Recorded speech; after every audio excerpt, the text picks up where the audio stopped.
विठ्ठल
रामराज्य झालं का नाही झालं?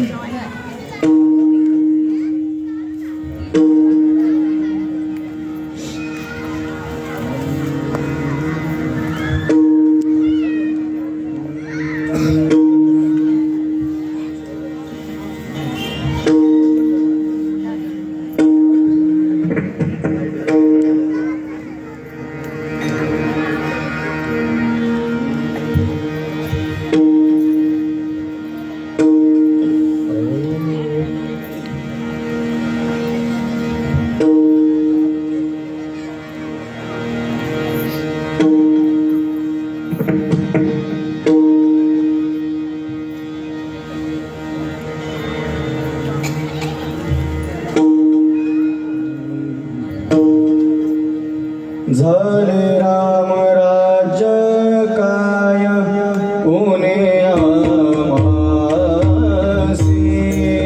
झाले राम राज्य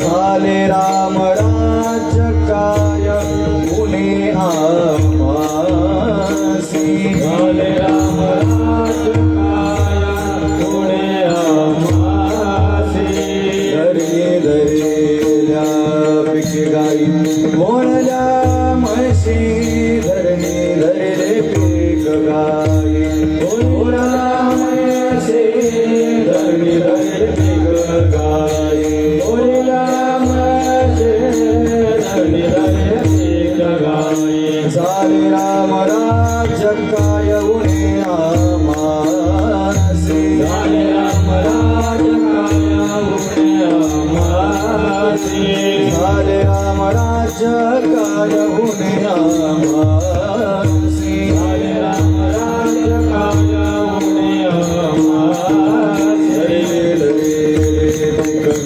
गाई ओळल्या म्हशी धरली धरले पीक गाई ओळल्या म्हशी धरली धरले पीक गाई ओळल्या म्हशी धरली धरले पीक गाई राम मिळो वेळा मी गावोवी राम मिळो वेळा मी गावोवी राम मिळो वेळा आम्ही गावोवी राम मिळो वेळा मी गावोवी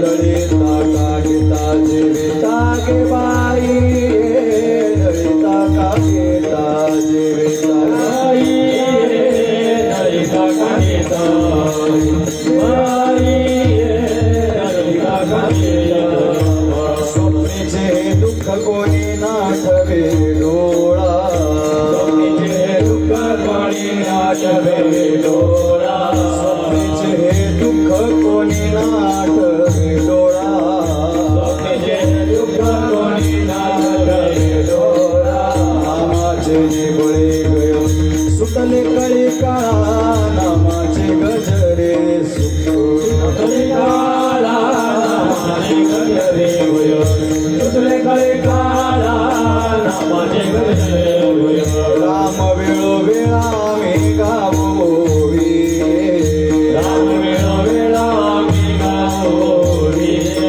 राम वेळो वेळा आम्ही गावोवी राम वेळो वेळा मी गावोवी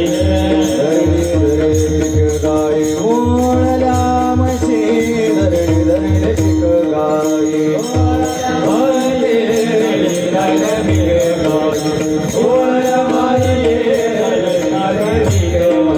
तुका म्हणे रामे सुख दिले आपुले रामे सुख दिले आपुले तुका म्हणे रामे सुख दिले आपुले रामे सुख दिले आपुले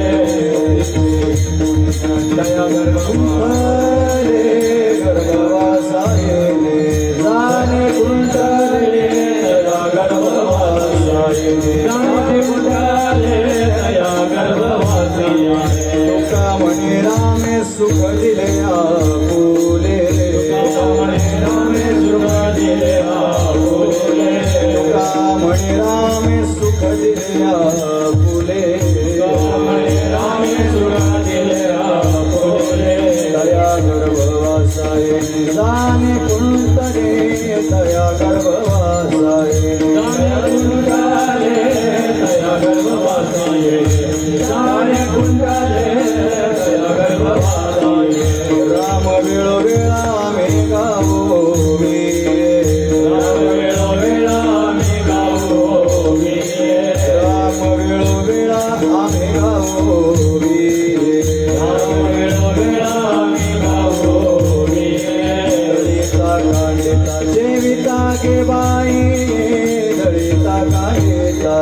देविता गे बाई दलिता काढेगा देविता गे बाई दलिता काढेगा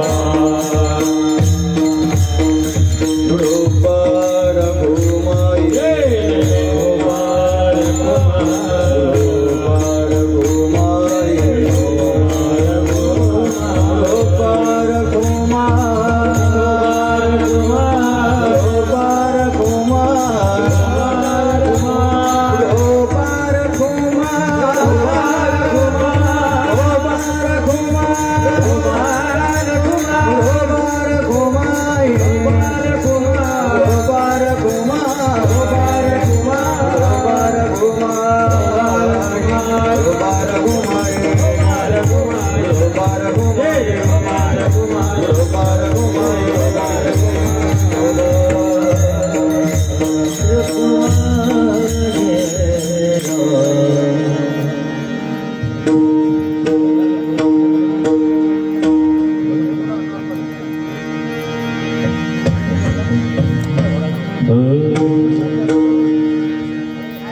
झाले राम राज्य काय पुणे आमासे झाले राम राज्य काय पुणे आमासे झाले राम राज्य काय पुणे आमासे झाले राम राज्य काय पुणे आमासे झाले राम राज्य काय पुणे आमासे झाले राम राज्य काय पुणे आमासे झाले राम राज्य काय पुणे आमासे झाले राम राज्य काय पुणे आमासे धरणी धरी पिक गाई ओळल्या मसे धरणी धरी पिक गाई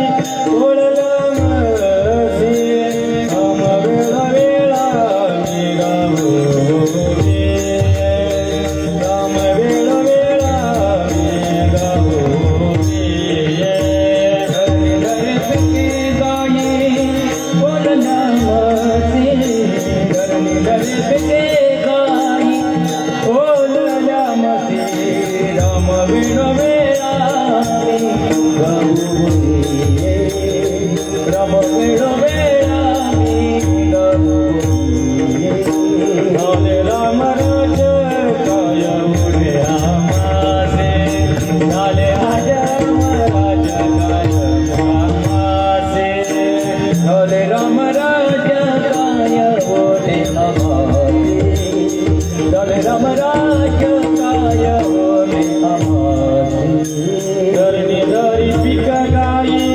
ओळल्या मसे धरणी धरी पिक गाई ओळल्या मसे राम वेळा वेळा मी गावोगे राम वेळा वेळा मी गावोगे धरणी धरी पिक गाई ओळल्या मसे धरणी धरी पिक गाई ओळल्या मसे राम वेळा वेळा मी गावोगे राम वेळा वेळा मी गावोगे ललिता तांडिता जेविता गे बाई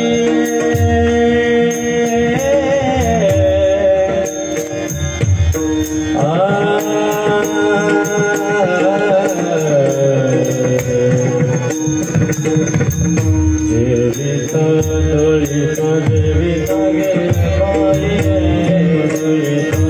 देविता गे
हॅलो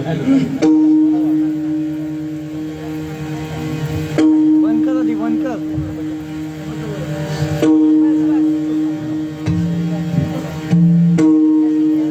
झाले राम राज्य काय पुणे आमासी झाले राम राज्य काय पुणे आमासी धरिले पीक काय ओळल्या म्हैसी राम वेळोवेळा आम्ही गावोई दळिता कांडिता जीविता गे बाई स्वप्नीचे दुःख कोणी नाठवे डोळा नामाचे गजरे पय सुटले कळी काळा राम वेळोवेळा आम्ही गावोवे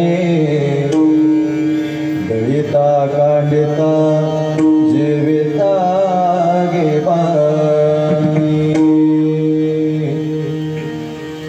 तुका म्हणे रामे सुख दिदले आपुले तुका म्हणे रामे सुख दिदले आपुले दया गर्भवासा येणे जाणे कुंडले राम वेळोवेळा आम्ही गावोवी दळिता कांडिता जीविता गे बाई विढाला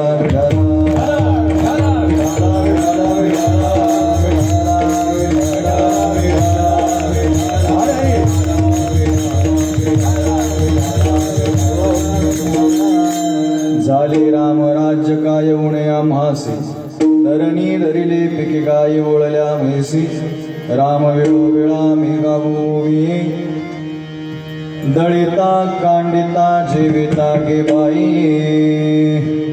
योऽन्त प्रविश्य मम वाचमिमां प्रसुप्तां संजीवयत्य किल शक्तिधरस्वधाम्नाम् अन्यांश्च हस्तचरणश्रवणत्वगादीन् प्राणान् नमो भगवते पुरुषाय तुभ्यं कृष्णत्वदीय पदपङ्कजं पञ्जरान्ते याद्ये ममे विशुतमानसराजहंसम् प्राणप्रयाण समये कपवाद वित्तये कंठावरोधनविदो स्मरणं कुरुस्ते हरिद्वाससं नीलमेघामभासं रमामन्दिरं सुन्दरं चित्रकाशं वरं त्विष्टिकायासमन्यस्तपादं परब्रह्मलिङ्गं भजे पाण्डुरङ्गं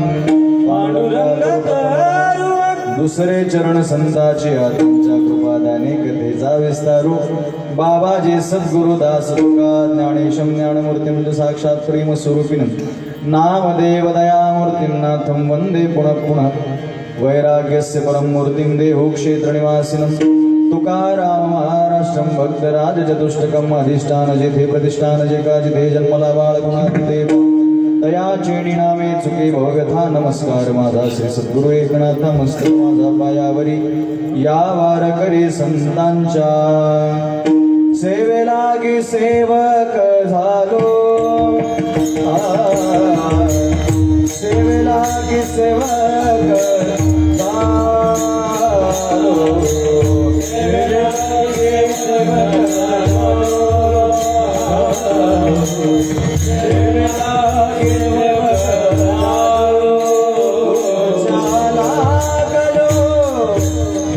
चरणा तुमच्या लागलो निज चरणा ओ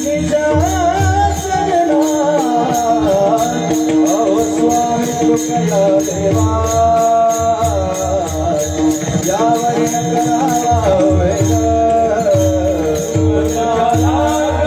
तुमच्या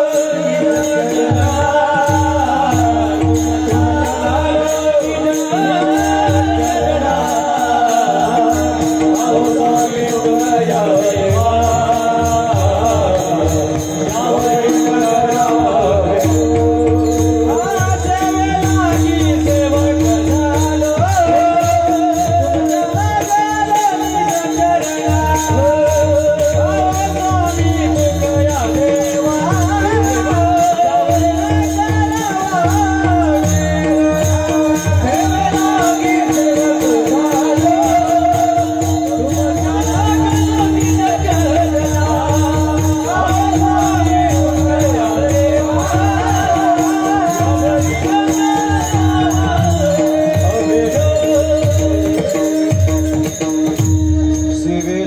सेवक झालो तुमच्या लागलो निज चरणा अहो स्वामी तुकया देवा यावरी न करावा हे श्रीराम जानकी बैठे मेरे सीने में श्रीराम जानकी बैठे मेरे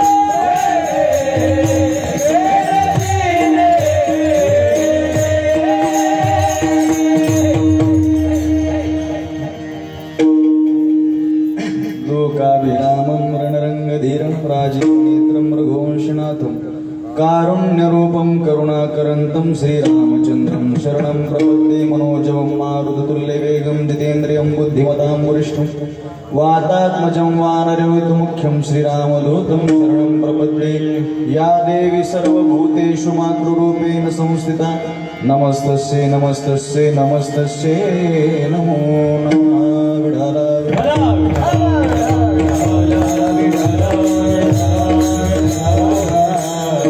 झाले राम राज्य काय उण्या मासी धरणी धरले पिके गाय ओळल्या म्हैसी राम वेळो वेळा मेघा भोवे तळिता कांडिता जेविता गे बाई मुक्त कैवल्य ते जीवनी योगी भगवान श्री माऊली ज्ञानोबराय जगद्गुरु श्री संत तुकोबराय आदी करून सकल संतांच्या पदस्पर्शानं पुनीत पावन झालेल्या महाराष्ट्र भूमीला वंदन करून कीर्तन निरूपणाकरिता जगद्गुरु श्री संत तुकोबरायांचा भगवान प्रभू रामचंद्रांचं महत्व आपल्या जीवनात काय आहे ते महत्व प्रतिपादन करणारा अभंग आहे. विठाला विठाला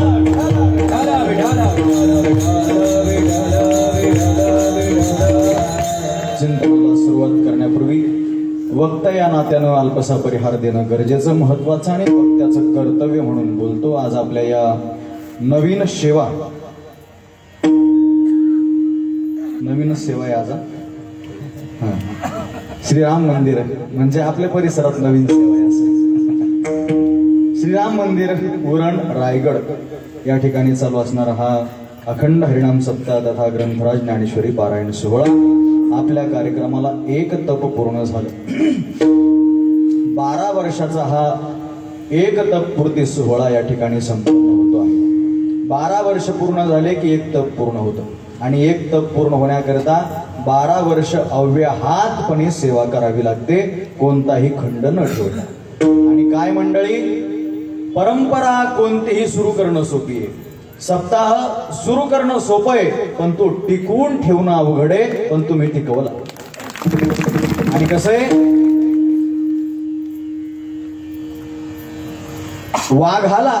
वाघाला शाकाहारी हो म्हटलं तर वाघ होतो का? नाही होत महाराज. पण तुम्ही वाघ आहेत महाराज, वाघ आहेत. एवढ्या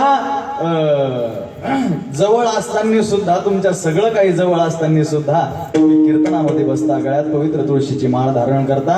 याच्यापेक्षा काय श्रेष्ठत्व पाहिजे हो मोठं. अतिशय तुमचं जीवन धन्य आहे महाराज. 12 वर्ष झाले तुम्ही वारकरी संप्रदायाची सेवा करता, माऊली ज्ञानोबरायांची तुकोबरायांची सेवा करताय.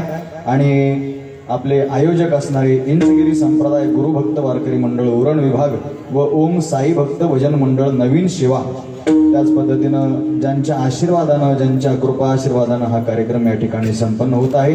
गुरुवर्य स्वानंद सुखनिवासी वैकुंठवासी समर्थ सद्गुरू लक्ष्मण महाराज मोकळ मोठे वडहाव पेन व स्वानंद सुखनिवासी वैकुंठवासी श्री समर्थ सद्गुरू चांगदेव महाराज कामत अलिबाग, त्याच पद्धतीनं स्वानंद सुखनिवासी वैकुंठवासी सद्गुरू अनंत महाराज पांगारकर पारगावकर, सद्गुरू समर्थ अरविंद महाराज पुणे यांच्या कृपा आशीर्वादानं हा कार्यक्रम या ठिकाणी संपन्न होतोय. आणि ज्यांचं मार्गदर्शन आपल्या कार्यक्रमाला आहे रायगड भूषण श्री हरिभक्तीपरायण भूषण देवजी बाबर महाराज. रायगड भूषण असं आहे का? रायगड भूषण आहे का? अच्छा. रायगड भूषण देवजी बाबर महाराज केळेवाले, त्याच पद्धतीने श्री हरिभक्तीपरायण मधुकर महाराज पाटील दादा उरण, या सगळ्या मंडळींचा मार्गदर्शन आपल्या कार्यक्रमात संपन्न होत आहे. आणि विशेषतः ज्यांच्या सहकार्यातून हा कार्यक्रम या ठिकाणी दरवर्षी संपन्न होतो, त्यांचं अनमोल सहकार्य आपल्या कार्यक्रमाकरता दरवर्षी असतं.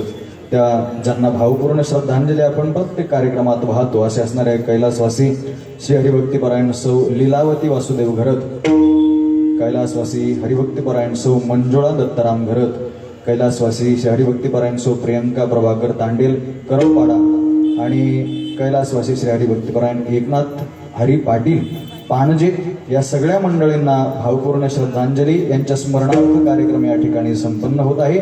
आणि त्याच पद्धतीनं जे कार्यक्रम या ठिकाणी संपन्न करतात आपल्या गावात असणारे सगळे इंचगिरी संप्रदाय गुरुभक्त मंडळ असेल, त्याच पद्धतीनं ग्राम सुधारणा मंडळ नवीन सेवा आणि ओम साई भक्त भजन मंडळ नवीन सेवा, संत ज्ञानेश्वर महाराज महिला हरिपाठ मंडळ नवीन सेवा आणि अध्यक्ष असणारे आपले नितीन दादा म्हात्रे, आणि या सगळ्या मंडळींच्या नेतृत्वातून हा कार्यक्रम या ठिकाणी संपन्न होतो. नाव वाचायला गेले तर 2-3 कीर्तनं कमी पडतील, म्हणून सगळे नाव वाचत बसत नाही का, तर सगळे तुम्ही मंडळी सहकार्य करता. एकल्याचा नो हे खेळ मनवणी मेळ जमविला, एकट्याचा खेळ नाही महाराज. कोणीही एकटा हा कार्यक्रम कधीच करू शकत नाही, म्हणून सगळे मंडळी तुम्ही सहकार्य करता. अन्नदाते असेल, अर्थदान करणारे असेल, श्रमदान करणारे असेल, तुम्ही तन मन धनानं या ठिकाणी सगळे सहकार्य करता, म्हणून हा एवढा दिव्य कार्यक्रम या ठिकाणी संपन्न होतो. विठ्ठल विठ्ठल.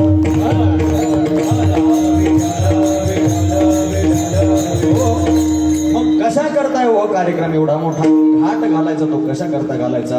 कीर्तनकाराला मोठी मोठी पाकिट भेटावी, मंडपवाल्याला चांगली सुपारी भेटावी, आपल्याला रोज चांगली जेवायला भेटावं, याच्यासाठी का? नाही नाही नाही महाराज, याच्यासाठी नाही चालला हा 8 तास. कशा करताय मग ऐका. की शता एका जन्माच्या शेवटी कृपाळुवा पोटी येईल दया. कधीतरी त्या भगवान परमात्म्याला आपली दया येईल आणि तो कधीतरी आपल्यावरती कृपा करून आपल्याला त्याच्या पोटाशी धरेल, याकरता चाललेला हा अट्टहास आहे. विठाला विठाला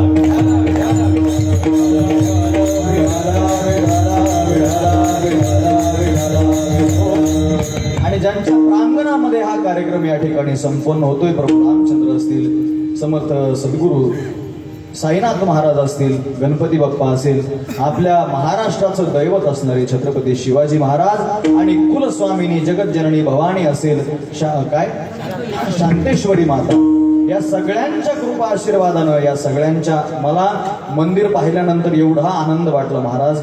आम्ही छत्रपती संभाजीनगरहून प्रवास करून आलो, एवढा थकवा होता शरीरामध्ये, पण ज्यावेळेस मी शांतेश्वरी माताच्या मंदिरात प्रवेश केला ना, सगळा थकवा निघून गेला मला. एवढं सुंदर मंदिर बनवलं तुम्ही, वा.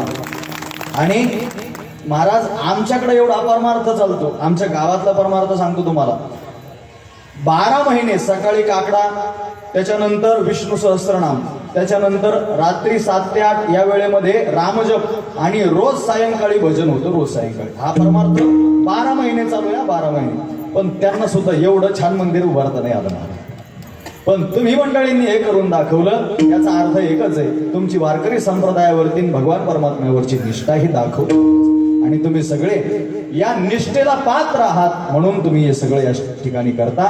आणि या कार्यक्रमाच्या अनुषंगानं ज्या ज्या गोष्टी उपलब्ध पाहिजे त्या सगळ्या गोष्टी या ठिकाणी उपलब्ध आहेत. काय काय पाहिजे कीर्तनाला?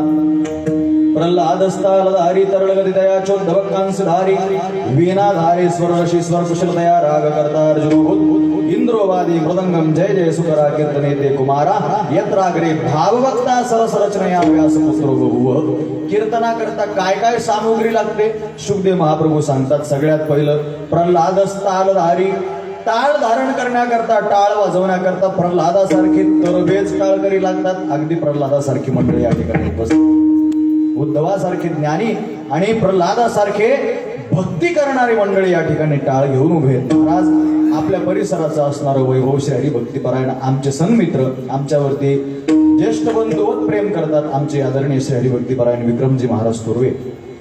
आणि महाराजांच्या पाठीमागे फार मोठा व्याप आहे. 2-3 दिवस झाले त्यांच्या गावातला कार्यक्रम होता आणि आज तिथंच काला करून मी इथं काळ करायला आलोय, आपलं इथं कीर्तन करायला आलोय. त्यांच्या गावात काला केला सकाळी आणि आता इथं तुमच्या समोर उपस्थित आहे. महाराजांच्या नियोजनामध्ये सगळा कार्यक्रम त्या ठिकाणी संपन्न होतो. 3-4 दिवसाची एवढी धावपळ, रात्री 9 ते 11 कीर्तन झाल्यानंतर सगळ्यांना सोडणं वगैरे सगळ्या गोष्टी. पण एवढं होऊन सुद्धा आज त्यांना मी म्हणलं तुमच्याशिवाय काय कीर्तन होणार नाही, तुम्हाला यावं लागेल. आणि संप्रदायावरची निष्ठा आहे महाराज. एवढं थकलेलं असताना सुद्धा हे त्या ठिकाणी उभा आहेत आणि टाळ घेऊन उभा आहेत. उत्कृष्ट कीर्तनकार आहेत, पण एक कीर्तनकार दुसऱ्या कीर्तनकाराच्या कीर्तनाला टाळ घेऊन उभा राहीलच एवढं सांगता येत नाही बरं. हल्ली फार दुर्लभ गोष्ट झाली, परंतु त्यांच्या संप्रदायावरती तेवढी निष्ठा आहे म्हणून तिथे टाळ घेऊन उपस्थित आहे. महाराजांच्या चरणी कोटी कोटी विनम्र भावनेने वंदना करतो. तुमचे आमचे महाराज काय ना, किरण महाराज भोईर या ठिकाणी उपस्थित आहे. अतिशय गोड आवाज आहे महाराजांचा. ईश्वरी देणगी महाराज, सरस्वती मुखावरती, त्यांच्या जेबीवरती सरस्वती, गोड आवाज आहे महाराज, कंठ गोड आहे. सुंदर गाणं महाराजांचं आहे, तेही या ठिकाणी उपस्थित आहे. मृदंगावरती साथ करणारे आमचे भोईर दादा आहेत, बरोबर ना? बरेच दिवसाचा आमचा परिचय आहे, परंतु असं कंटिन्यू मध्ये होत नाही, बराच गॅप पडतो, त्याच्यामुळे नाव लक्षात राहत नाही. माझं वय झालं त्याच्यामुळे आता काय डोक्यात राहत नाही, थोडं समजून घ्या तुम्ही. आमचे भोईर दादा या ठिकाणी उपस्थित आहे.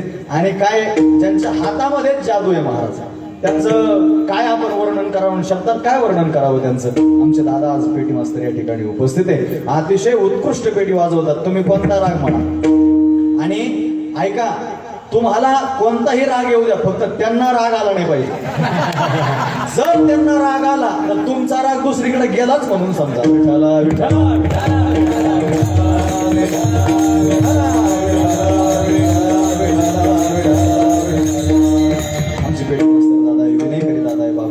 उपस्थित आहे. सगळेच महाराज मंडळी आज या ठिकाणी उपस्थित आहे. आमचे भालदार असेल, चोपदार असेल आणि त्याच पद्धतीनं आमचे मामा, गव्हाणचे मामा आमच्यावरती पुत्रवत स्नेह करतात, तेही आज या ठिकाणी उपस्थित आहे.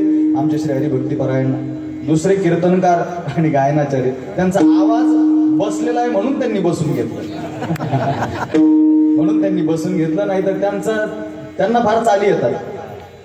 तुम्हाला ऐकायची का कधी? नको झाली, त्यांनी दाखवली ना चाल तुम्हाला आता. हा, महाराज आदरणीय श्री हरिभक्तीपरायणचे महेश महाराज देशमुख तेही या ठिकाणी उपस्थित आहे. आणि जे आम्हाला इथपर्यंत तुमच्यापर्यंत घेऊन आले, कुठे अक्षय आहे का? हा, आमचे अक्षय दादा तेही या ठिकाणी उपस्थित आहे. सगळ्यांच्या चरणावरती कोटी कोटी भावनेनं वंदना करतो. आमच्या मावशी असतील, आमचे दोघं दादा असतील, सगळ्यांच्या चरणावरती कोटी कोटी भावनेनं वंदना करून चिंतन सेवेला प्रारंभ. विठ्ठला विठ्ठला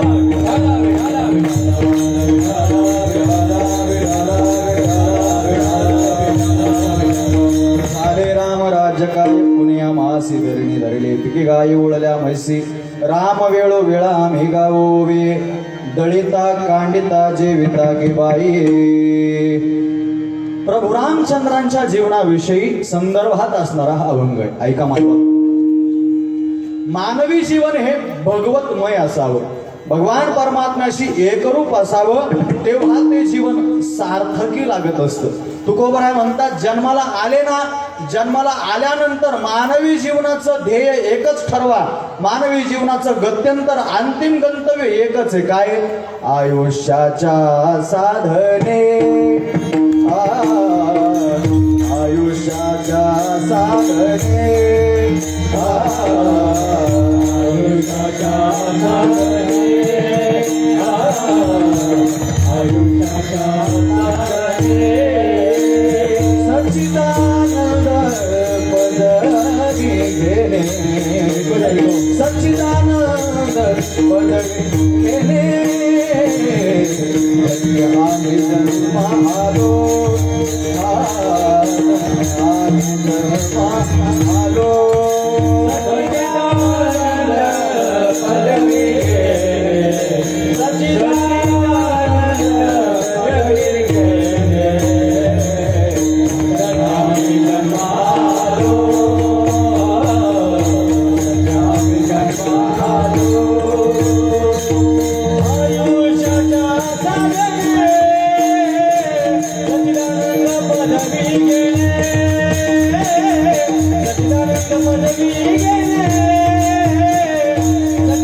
पदवी घेणे, आयुष्याच्या साधने, सच्चिदानंद पदवी घेणे,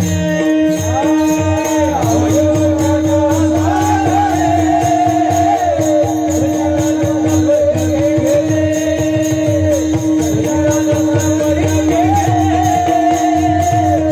सच्चिदानंद पदवी घेणे.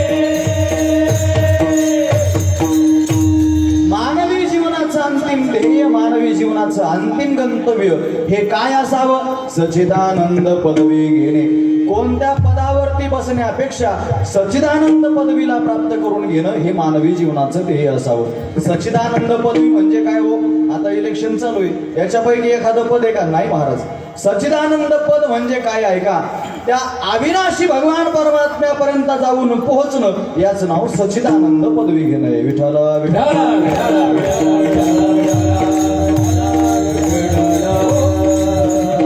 मग त्या भगवान परमात्म्याशी एकरूप होण्याकरताच महाराज सगळ्या गोष्टी या ठिकाणी आहेत. आणि त्याकरताच मानवी जीवनानं मानवानं जीवन जगावं, त्याच करता जगावं. दुसऱ्या कोणत्याही गोष्टीमध्ये जीवन व्यर्थ घालू नये. आता ऐका मग लक्षपूर्वक.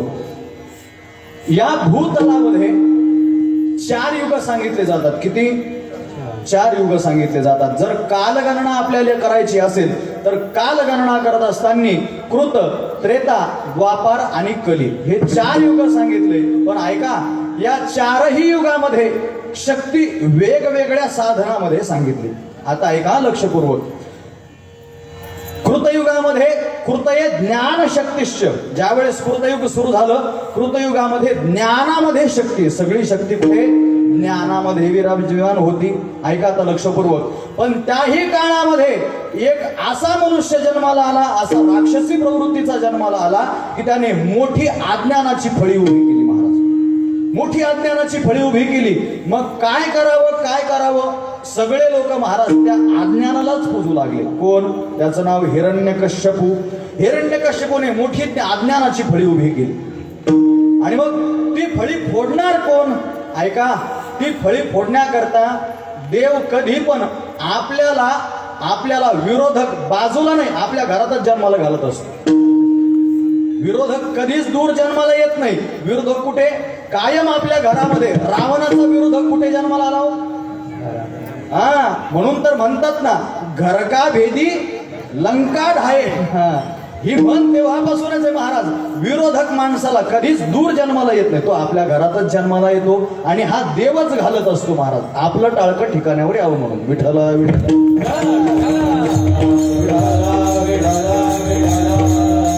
आता हे थोडस दूरचं झालं. आताच सांगतो, चुलत्याला विरोधक कुठे जन्माला आला? गेले बिचारे, गेले. आता कोणी काय म्हणतं तर कोणी काय म्हणतं. एक जण म्हणला अजित पवार दादा वैकुंठवासी. आता काय असेल ते असेल ते पुढचं एक्स वाय झेड. ते पॅरेशूट घेऊन उडाले म्हणे, ते कुठंतरी आहे आता अजून जिवंत आहे. 5 बॉड्या सापडल्या ना, अजून एक सापडली नाही, अजून एक सापडायची. मग आता त्याच्यावर चालू आहे निदान, काय करायचं काय नाही. अजित पवार जिवंत आहे का? पण आता काही असू द्या, मला सांगा, अजित दादा वापस गेल्यानंतर, आता मला काय राजकारणावर बोलायचं नाही बरं का, राजकारणावर बोलायचं नाही, पण मला सांगा, तुमच्यापैकी एखादा उपमुख्यमंत्री असता, मी आता तिकडं जात नाही जास्त, तुमच्यावरच बोलतो, तुमच्यापैकी एखादा उपमुख्यमंत्री असता, तुम्ही मेले असते आणि तुमचं जागा कोणाला भेटली असती? बायकोला. बरं, हे झालं आणि त्याच्यानंतर तुम्ही परत जिवंत होऊन घरी गेले तर बायको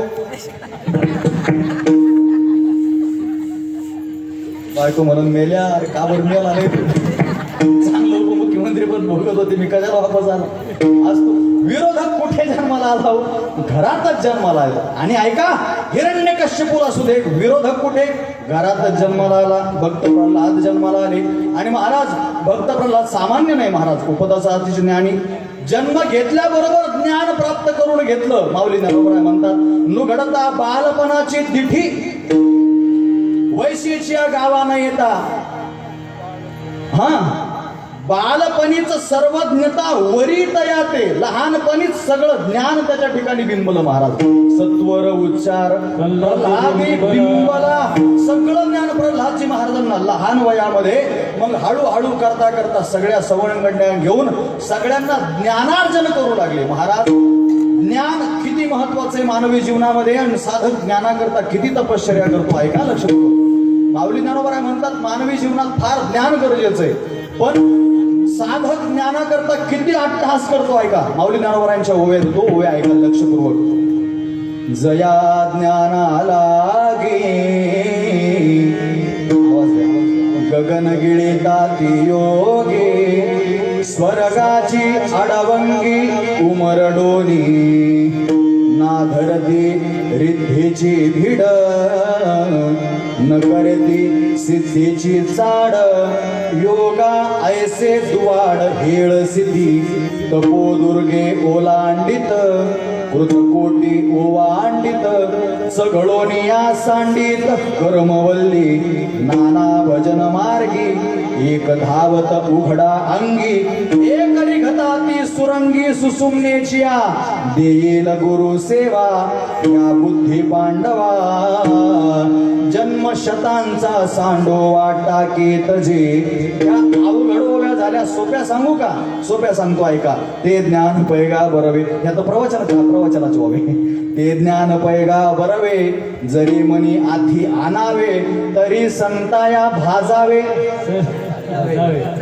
आहेत ना महाराज, संताला भाजणारे काय कमी आहेत? तरी संताया भजावे सर्वस्वेसी. मग तनु जीवे चरणासी लागावे. अगरवता करावे दास्य सकळ. मग अपेक्षित जे आपुले. ऐका, ज्ञान मिळवण्याकरता साधक काय करत नाही हो, काय करत नाही. माझ्या प्रल्हादानं, भक्त प्रल्हादानं हे स्वतःच ज्ञान मिळवलंच, परंतु सगळ्यांना ज्ञानी बनवलं. आणि फळी उभी, जी अज्ञानाची फळी उभी होती ना, ती अज्ञानाची फळी मोडली. हिरण्यकश्यपूचा वध करवला आणि ज्ञान समोर आणून उभं केलं. ज्ञानाचा विजय झाला. विठ्ठल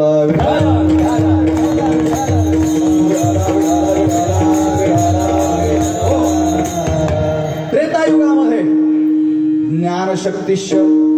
अजून कृतयुग आलं. कृतयुगामध्ये मग ज्ञानातली शक्ती कृतयुगामध्ये ती शक्ती आली मंत्रामध्ये. मी थोडंसं पटपट बोलतो कारण की मला रामचंद्र प्रभूंचं तुम्हाला थोडंसं त्या ठिकाणी सांगायचंय, म्हणून शेवटचा अर्धा तास तुम्हाला केवळ रामच सांगणार आहे. ऐका लक्षपूर्वक हा. मग त्रेतायुग आलं. त्रेतायुगामध्ये ही शक्ती आली कुठे? मंत्रामध्ये आली. मंत्रामध्ये ऐका, ज्ञानामध्ये शक्ती राहिली नाही, मग मंत्रामध्ये शक्ती आली. दशरथजी महाराजांना 3 भार्या. काय काय नाव? कौशल्या कैकेयी. म्हणजे माहिती आहे तुम्हाला. बरोबर, ठीक आहे. कौसल्या, सुमित्रा आणि कैकेयी या 3 भार्या दशरथजी महाराजांना, पण पुत्र प्राप्ती नाही, म्हणून शृंगी महाराजांना बोलवलं. बोलवल्यानंतर पुत्रकामेष्टी यज्ञ करवला. पुत्रकामेष्टी यज्ञ झाला आणि साक्षात नारायण भगवान परमात्मा, अग्निदेव भगवान परमात्मा प्रगट झाले. अग्नीनं सांगितलं, पायस पात्र घेऊन या करी शृंगीस झड करी बोलत असे. शृंगी महाराजांना बोलवलं. हातामध्ये त्या ठिकाणी पायस पात्र दिलं. द्या दशरथजी महाराजांकडे. आणि अग्नी भगवान परमात्म्यानं सांगितलं, नाम म्हणे देव येईल पोटासी.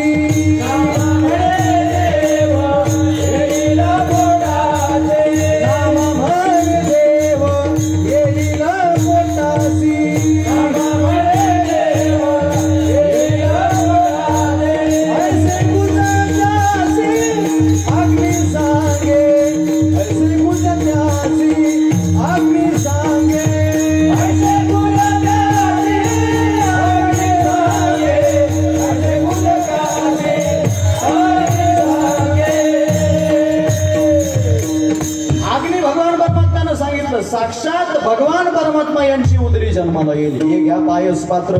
पायस पात्र हातामध्ये दिलं आणि दशरथजी महाराजांना सांगितलं, 3 भार्यांना समान वाटा. समान वाटा, बरं ठीक आहे. मग पहिलं द्यायचं कुणाला? काही समोर आली. काही सांगितलं, मुख्यमंत्रीपद मला पाहिजे, पहिलं तिकीट मला द्या. दशरथजी महाराजांनी सांगितलं, अगं तू कितीही श्रेष्ठ असली, कितीही सुंदर असली ना, कौशल्याची सर तुला येणार नाही. ऐका, एकनाथ भागवत जर तुम्ही, एकनाथ रामायण जर तुम्ही कधी वाचला असेल, तर रामायणामध्ये एकनाथ महाराजांनी तिघीच्या तिघी एका ओवीमध्ये टाकल्यात. ऐका, कौसल्या ती सुमेधा, सुमित्रा ती सद्विद्या आणि कैकेयी ती अविद्या, कुविद्या, मंथरा ती एपाशी. चौघी जणी एकत्र घातल्या नाथ बाबांनी. कोण कोण? ऐका, कौसल्या. कौसल्या कोण आहे? कौसल्या सुविद्या. त्याच्यानंतर सुमित्रा ही सुमेधा आहे. त्याच्यानंतर कैकेयी ही अविद्या आणि कुविद्या कोण आहे? मंथरा, कुविद्या तयेपाशी. या चौघी एकत्रित घेतल्या. कैकेयी समोर आली, पण कैकेयीला नाही. कौशल्याला भाग पहिला दिला. कैकेयीला राग आला. कैकेयीनं सांगितलं, मला राग आला, आता मी काही पायस पात्र प्राशन करणार नाही, मी काय घेणार नाही, मी काय ग्रहण करणार नाही. हातामध्ये तसं धरून ठेवलं. आता आपल्याकडं, तुमच्याकडं मन आहे का नाही मला माहिती नाही, आमच्याकडं मन आहे. राग आला कैकेयीला. रागाच्या भरात कसं असतं माहितीये का? अति राग आहे का तुमच्याकडे? मन आहे? भीक माग. राग आला की माणसाला भिकेलाच लागावं लागतं महाराज. अति राग, भीक माग. मग कैकेयीच्या हातामध्ये असणार पायस पात्र, पिंड घालीने झडपिला अंजनीने तो सेवेला. पिंड घेऊन गेली घार. मग आता माझं तिकीट कापलं, माझं तिकीट आपलं, माझा घास गेला. पायस पात्र हातामधून उडवलं, घारीनं उडवलं. मग काय करावं? सुमित्रेनं अर्धा आणि कौशल्यनं अर्धा, दोघींनी अर्धा भाग कोणाच्या हातावरती? कैकेयीच्या हातावरती दिला. पण आपल्याकडे अजून एक मन आहे, कधी नाही मिळलं. आहे का तुमच्याकडे आहे का? तुम्ही गिळतच नाही का? ऐका, कधी नाही मिळलं, गटकन गिळलं. जसं कैकेयीनं हातामध्ये दोन्ही पात्र आले, दोन्ही प्रसाद आले, पटकन टाकले. जसे टाकले तसे नरड्यात अडकले. आता नरड्यात अडकल्यानंतर खाली जाईना, वर येईना, श्वास येईना, डोळे पांढरे करायला लागले. आता मरते की काय या स्थितीपर्यंत पोहोचले. वसिष्ठजी महाराजांनी ते पाहिलं. आता काय करावं, याच्यावरती काय करावं? म्हणून वसिष्ठजी महाराजांना एक मंत्र येत होता. रामायणामध्ये जर तुम्ही वाल्मिकी रामायण वाचलं तर रामायणामध्ये तो मंत्र दिलेला आहे. ऐका, ज्याला पचन क्रियेचा त्रास आहे, ज्याचा जठराग्नी मंद आहे, ज्याला पचन क्रियेचा त्रास आहे, ज्याला सदैव जळजळ होते, ऍसिडिटी होते, हे सगळे रोग त्या मंत्रानं दूर होतात. अजून एक सांगतो, मासे खाणारे आहेत ना, मासे तुमच्याकडे आहे का? मासे खाणारे तुमच्याकडेच आहेत. मासे खाणारे असं म्हणावं लागेल. मासे खाणारे, कधी कधी मासाचा काटा पोटात जातो, बरोबर आहे. बरं तो काटा असतो, तो काटा माणसाचा काटाच काढतो महाराज, एवढा भयानक काटा असतो तो. तो काटा जर पोटात केला आणि हा जर मंत्र म्हणला तर काट्याचं पाणी होतं महाराज. कोणी म्हणेल सांगा ना मग तेवढा मंत्र. मासे खाता कशा मंत्र सांगू तुम्हाला माशाचं पाणी वाण्याकर काट्यात ऐका असा मंत्र आहे. मंत्र सांगणं कॅन्सल, तुम्ही लगेच काट्याचं पाणी करशाल, तसेच मासे खाशाल तुम्ही. मंत्र सांगायचं कॅन्सल. ऐका तो मंत्र म्हणल्या बरोबर कैकईच्या घासामध्ये अडकलेला घास खाली निघाला. मला सांगायचंय त्रेतायुगामध्ये मंत्र शक्ती, त्रेतायुगामध्ये शक्ती आली मंत्रामध्ये. त्रेतायुग गेलं, द्वापार युग आलं. द्वापार युगामध्ये ही शक्ती आली युद्धामध्ये. कशामध्ये? युद्धामध्ये आली. द्वापार युगामध्ये ज्ञान शक्ती राहिली नाही, मंत्र शक्ती राहिली नाही. मला सांगा द्वापार युगामध्ये ज्ञानी काय कमी होते? विदुरजी महाराजांसारखे ज्ञानी कौरवांच्या पदरी होते महाराज मंत्री म्हणून. विदुर नीती आज वाचा तुम्ही, आपली अक्कल बंद पडेल. एवढं सुंदर विदुर नीती महाराज, एवढी सुंदर असणारी विदुर नीती, एवढे ज्ञानी महात्मे, पण ज्ञानाची किंमत नाही. मग मंत्रशक्ती, मंत्रवेत्ते काय कमी होते का? द्रोणाचार्य, कृपाचार्य, भीष्माचार्य हे मंत्रवेत्ते होते महाराज, पण त्यांची किंमत कोणाला कळली नाही. मग कृष्ण कन्हैयाला समजलं मंत्राची शक्ती चालणार नाही, ज्ञानाची शक्ती चालणार नाही. इथे शक्ती चालेल ती कशाची? युद्धाची चालेल. शाढ्यम प्रतिशाढ्यम कुर्यात आदरम प्रतिचादरम. जर समोरचा शठ बनून आला, समोरचा आपल्याला मारण्याकरता आला, तर आपण सुद्धा त्याला त्याच पद्धतीनं उत्तर दिलं पाहिजे. शाढ्यम प्रतिशाढ्यम कुर्यात. आणि एखादा जर समजा आपल्याला आदरपूर्वक नमस्कार करत असेल, कुर्यात आदरम प्रतिचादरम. जर एखादा समोरून आपल्याला आदर करत असेल तर त्याच्यावरती चादर टाकून आपलं चादर नाही आदरम, त्याला सुद्धा आदरपूर्वकच आपण नमस्कार करावा. हे शास्त्र सांगतं. पण कन्हैयाला समजलं यांना युद्धाच्या भाषेशिवाय समजणार नाही. काय काय गंमत अशी महाराज, काही काही गोष्टी ठोकल्याशिवाय नीटच होत नाही. काही गोष्टी ठोकल्याशिवाय नीट होत नाही. शास्त्र सांगतं काय काय ऐका. हेमदंडः स्थिलः कांता हेममेदिनी. कोणत्या कोणत्या गोष्टी सांगतो मी, लक्षपूर्वक ऐका. दधिमंथनम चंदनम मर्दनम गुणवर्धनम. कोणत्या कोणत्या गोष्टी ठोकल्याशिवाय नीट होत नाही. सगळ्यात पहिला, जर तुम्ही घरात ऊस आणून ठेवला, किती दिवस आणून ठेवलेला ऊस तसाच ठेवल्यानं तो रस देईन आपल्याला? किती दिवस ठेवा तुम्ही, तो वाळून जाईल पण रस देणार नाही. त्याला ठोकावंच लागेल किंवा चरख्यात घालावंच लागेल तेव्हा रस देईल, त्याच्याशिवाय रस देणार नाही. त्याला ठोकावंच लागेल. दुसरं, स्टील हा म्हणजे तीळ. तीळ पूर्वी तिळाचं तेल खाल्लं जायचं महाराज. आता कशाचे तेल राहिले सांगता येत नाही महाराज. कशाचे तेल काढायला लागले माणसाचे तेल काढायला लागलेत आता. म्हणजे कशाचे तेलच बाजारामध्ये आले सांगता येत नाही. ज्यानं करून चरबीचे आजार माणसांना व्हायला लागले, कॅन्सर व्हायला लागले, नको ते आजार. पहिलं तिळाचं तेल खाल्लं जायचं, पण ते तीळ तसे तेल देतात का? त्यांना ठोकलं जातं. ठोकल्याशिवाय तेल देत नाही. मग अजून कांता, पप्याची आई, ठोकल्याशिवाय नीट होत नाही. ऐका लक्षपूर्वक. अजून हेममेदिनी. आपल्या कोकण भागामध्ये जर अंगण व्यवस्थित करायचं असेल पूर्वी, आता तर अंगण राहिलंच नाही महाराज. आपल्याला माहिती नाही अंगण कशाला म्हणतात. पूर्वी अंगण असायचं. अंगण, ते अंगण अगोदर मातीनं आणि त्याच्यानंतर त्याच्यावरती सडा समार्जन करून त्याला मोगरी घ्यायची आणि मोगरीनं ठोकतायचं. त्याला 1 महिना लागत होता विक्रम महाराज. मी त्या दिवशी ती व्हिडिओ पाहिलं. मला काय माहिती, व्हिडिओ पाहिला, मी पाहिलं. 1 महिनाभर मशागत करावी लागते, त्यावेळेस ती जमीन व्यवस्थित होते. हेममेदिनी. ठोकल्याशिवाय नीट होत नाही. अजून दधिमंथनम. दही दोन्ही काढायचं असेल तर त्याचं सुद्धा मंथन करावं लागतं. चंदनम गुणवर्धनम. चंदनाचा सुद्धा सुगंध यायचा असेल तर त्याच्याकरता घासावं लागतं. काही गोष्टी ठोकल्याशिवाय नीट होत नाही.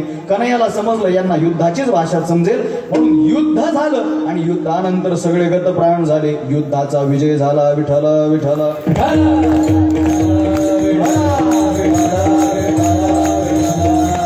नंतर आलं कलियुग. आता कलियुगामध्ये ज्ञानाची भाषा जमत नाही, कलियुगामध्ये मंत्राची भाषा जमत नाही आणि कलियुगामध्ये युद्धाची भाषा जमत नाही. कोणी म्हणेल महाराज आम्ही ज्ञान सांगू लोकांना. भाऊ, लोकांना ज्ञान सांगून जमत नाही. लोकांना सासू सुनाच्याच गप्पा लय आवडतात. जो सासू सुनाच्या गप्पा सांगन, जो कीर्तनात आई माझी एवढं म्हणलं का 50,000 पाकिट घ्यायचं आणि घरी जायचं. आणि हेच लोकांना आवडायला लागलं. दुर्भाग्य आहे आपल्या संप्रदायाचं की आपल्या संप्रदायात सुद्धा या गोष्टी आल्यात महाराज. तुम्ही थोडंसं जागृत व्हा आणि या गोष्टींना थोडासा आळा ठेवा. आपल्या संप्रदायाचा नियम काय? भक्ती ज्ञानाविरत इतरा गोष्टी न कराव्या, प्रेम भरे वैराग्याच्या युक्ती विवराव्या, जेणेकरून अंतरी मूर्ती ठसावेल श्रीहरीची, ऐसी कीर्तन मर्यादा हे संतांच्या घरची. संतांच्या घरच्या कीर्तन मर्यादेची हीच मर्यादा आहे, भक्ती ज्ञानाविरत इतरा गोष्टी न कराव्या. ऐका लक्षपूर्वक. मग ज्ञान सांगून जमत नाही, इथं ज्ञानाला किंमत आहे. मला सांगा, गावोगावी ज्ञानी लोकांचे कीर्तन जास्त होतात का अज्ञानाचे? अज्ञानाचेच कीर्तन महाराज. इथं अज्ञानाचाच भरता आहे सगळा. इथं अज्ञानी ज्ञानाला येड्यात काढते महाराज. हे कलियुगाचं सामर्थ्य आहे. विठाला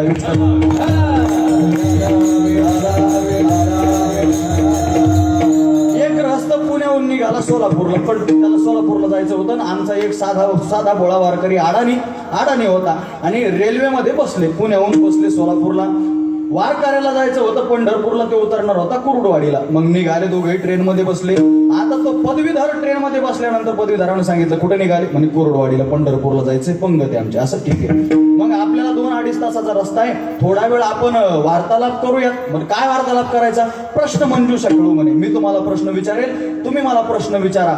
जर तुम्हाला उत्तर नाही आलं तर तुम्ही 10 रुपये मला द्यायचे, मला उत्तर नाही आलं तर मी तुम्हाला 10 रुपये देणार. शेतकऱ्यानं सांगितलं, वारकऱ्यानं सांगितलं, सरकार आम्हाला सबसिडी देतं. सरकार आम्हाला सबसिडी देतं. मला जर उत्तर नाही आलं तर मी 5 रुपये देणार, आणि तुम्हाला नाही आलं तर तुम्ही 10 रुपये. पदवीधरानं सांगितलं ठीक आहे, काय अडचण नाही. विचारा.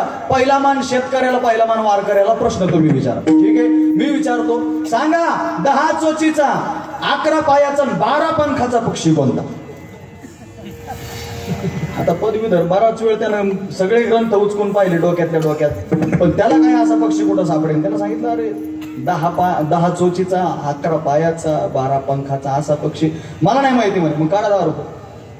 घेतले 10 रुपये. मग तुम्ही सांगा. आता यानं 5-5चे $2 दिले होते. तुम्ही सांगा. त्यानं सांगितलं मला येत नाही. हे घ्या 5 रुपये, 5 खिशा. बरं ठीक आहे, पहिला प्रश्न केला. आता दुसरा प्रश्न विचारा. शेतकऱ्यानं हातामध्ये ती पंक्ती करता आणलेले शेंगदाणे होते, हातामध्ये मूठभर शेंगदाणे घेतले. सांगा हे शेंगदाणे किती? म्हणजे टाका ताटामध्ये मोजून नाही, अंदाजे सांगा किती. त्यानं सांगितलं नाही जमत, काढा 10 रुपये. 10 रुपये काढले, खिशात घातले. म्हणून तुम्ही सांगा, हे काय वंजोळ भरे म्हणे किती काय? इथं अज्ञानी ज्ञानाला येड्यात काढते महाराज. हे कलियुगाचं सामर्थ्य आहे. विठाला इथं ज्ञानाला किंमत नाही मायबाप. मग इथं युद्धाला कोणी म्हणेल आम्ही त्याच्यासोबत युद्ध करू, तुम्ही लाकूड घेऊन जाल तर तो तांबी घेऊन उतरल समोरून महाराज, तंगड्यातून काढेल आपल्याला. मग युद्धाची भाषा जमत नाही, मंत्राची भाषा. ओम भगनी भागोदरी, ओम फट स्वाहा, म्हणजे तात्या विंचू चल घरी. इथं मंत्राची भाषा ही जमत नाही महाराज. मग इथं भाषा चालते कशाची? इथं भाषा चालते ही संघ शक्तीची, एकत्रीकरणाची. इथं भाषा चालते ही संघटनेची. कलियुगामध्ये संघटनेला अनन्यसाधारण महत्व आहे. म्हणून आपण सगळ्यांनी संघटित झालं पाहिजे, आपण सगळ्यांनी एकत्रित आलं पाहिजे. महाराज ठीक आहे, एकत्रित आलं पाहिजे आम्हाला मान्य आहे, पण कशा करता एकत्रित आलं पाहिजे? हे राज्य, राम राज्य पुन्हा या ठिकाणी यावं, याकरता सगळ्यांना एकत्रित यावं लागेल. ऐका लक्षपूर्वक. स्वातंत्र्याचा वृक्ष हा सामर्थ्याच्या मुळावरती उभा राहत असतो. वैभवाचा वृक्ष हा कष्टाच्या मुळावरती उभा राहत असतो. कधीही ऐका लक्षपूर्वक. जर आपल्याला स्वातंत्र्य पाहिजे असेल ना, स्वातंत्र्य, तर त्याच्याकरता आपल्याला बलिदान द्यावं लागतं महाराज. त्याच्याकरता सामर्थ्य असावं लागतं आणि बलिदान द्यावं लागतं. माझ्या छत्रपती शिवाजी महाराजांनी, माझ्या धर्मवीर संभाजी महाराजांनी हे राज्य होण्याकरता आपल्याला स्वातंत्र्य भेटावं याच्याकरता आपल्या प्राणाची आहुती दिली महाराज. प्राणाची आहुती दिली. कितीतरी वीर जवानांनी आपल्या प्राणाची आहुती दिली, तेव्हा कुठेतरी आपण स्वातंत्र्य भोगतोय. म्हणून स्वातंत्र्याचा वृक्ष हा बलिदानाच्या मुळावरती उभा राहतो. अजून वैभवाचा वृक्ष हा कष्टाच्या मुळावरती उभा राहतो. तुम्हाला वैभव पाहिजे ना, कष्ट करा. तुम्हाला मोठा बंगला पाहिजे, कष्ट करा. तुम्हाला फॉर्च्युनर सारखी गाडी घरासमोर पाहिजे ना, कष्ट करा. अजून मुलाला बुलेट पाहिजे, कष्ट करा. बायकोला, पत्नीला लुना पाहिजे. महाराज आम्हाला लुनावरच का? बरं आहे, तुम्ही लुनावरच बरे आहे, नाही तर तुमच्या हातात का गाडी दिली, मग पापा के परियो के गजब कारनामे ऐकायला भेटत नाही. एका बाईनं त्या दिवशी गाडी शिकायला घेतली ना, आमच्या अंगावर म्हणलं ताई कुठं, पण हे काय शिकते म्हणलं ऊसाचा ट्रॅक्टर आल्यावर तिकडं शिका, आमच्या अंगावर कुठं वार करायच्या.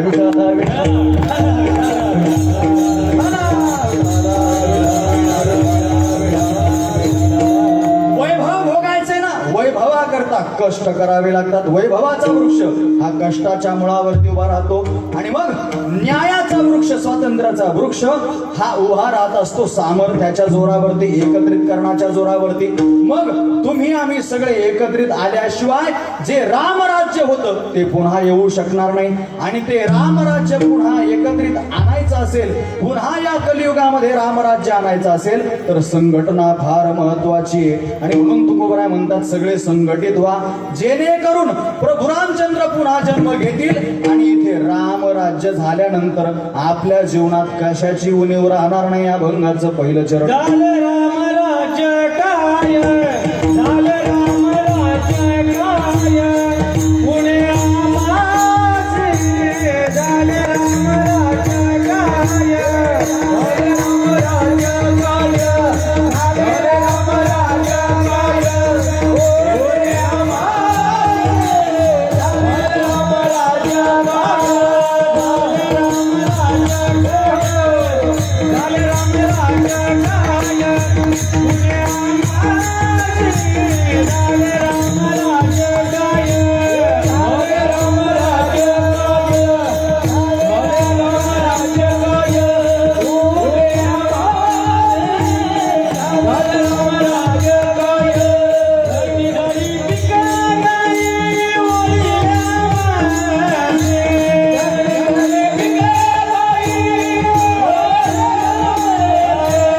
धरणी पिका गाई धरणी पिका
गाई ओळी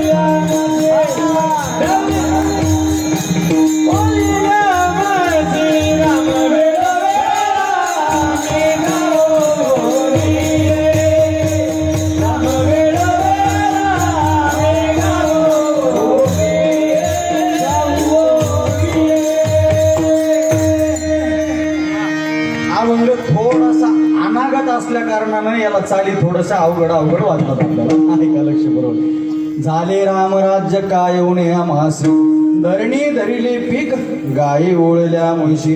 रामराज्य झाल्यानंतर कशाची कमतरता राहत नाही. ऐका महाराज, केवळ कृतयुगामध्येच सत्ययुगामध्येच रामराज्य झालं आणि संपलं असं म्हणता येत नाही. आजही कलियुगामध्ये रामराज्य, राम जन्माला येऊ शकतात आणि रामराज्य आजही होऊ शकतं. काय झालं, एका कवीनं विचारलं, महाराज लक्ष्मणासारखा आणि भरतासारखा भाऊ नाही ना, म्हणून राम जन्माला येत नाही.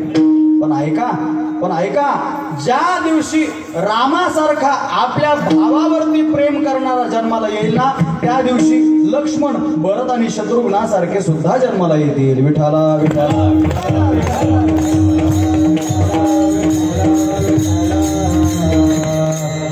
राम जीवन हे पूर्ण जीवन आहे महाराज, स्वायत्त जीवन आहे.